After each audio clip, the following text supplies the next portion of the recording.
നിങ്ങളോടല്ല, ഞാൻ വേറെ ആരോട് ചോദിക്കാനാ? ഇനി ബിസിനസ് ഒന്നും പറഞ്ഞു കളയാനായിട്ട് എന്റെ ഈ കാശില്ല മോനെ. വല്ല കാശുള്ള വീട്ടിൽ ജനിച്ചാൽ മതിയായിരുന്നു. നിങ്ങൾ എനിക്ക് വേണ്ടി എന്തെങ്കിലും ചെയ്തിട്ടുണ്ടോ ഇതുവരെ? നീ എന്തേ പറയുന്നേ ലക്ഷ്മി?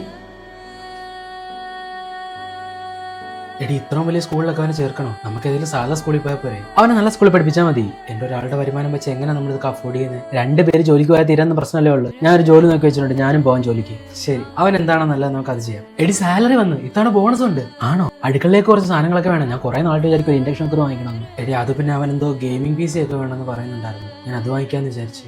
അന്ന് അവൻ അത് വാങ്ങിക്കാം. അപ്പൊ അടുക്കളയിലേക്ക് വേണ്ടതൊക്കെയോ? ഒന്നും കുഴപ്പമില്ല.